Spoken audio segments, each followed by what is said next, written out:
నమస్కారం అండి. భగవద్గీతలో నేడు 17వ అధ్యాయము శ్రద్ధాత్రయ విభాగ యోగమునందు 24వ శ్లోకము తాత్పర్యం వివరిస్తున్నది మీ విజయభాస్కర్. తస్మాదో మిత్యుదాహృత్య యజ్ఞాదాన తపఃక్రియా ప్రవర్తంతే విధానోక్తాస సతతం బ్రహ్మవాదినాం.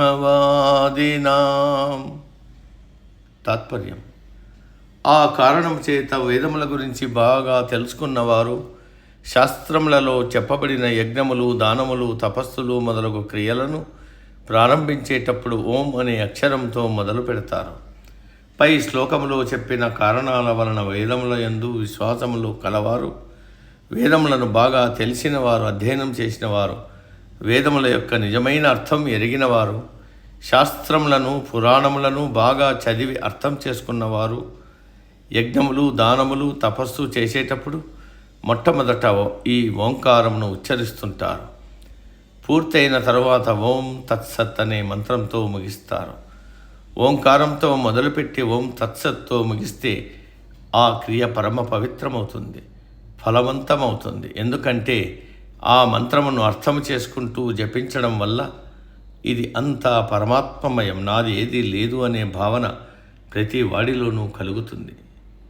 సాధారణంగా ఈ రోజుల్లో అక్షరాభ్యాసం అంటే ఏబిసిడి అనే అక్షరాలతో మొదలు పెడుతున్నారు.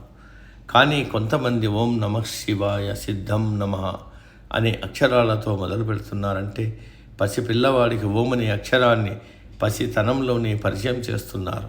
ప్రతి వ్యక్తి తన చదువును ఓం అనే అక్షరంతో మొదలు పెడుతున్నాడు. నేటికి సమాప్తం. తదుపరి శ్లోకం రేపటి రోజు. సర్వే జన సుఖినో భవంతు.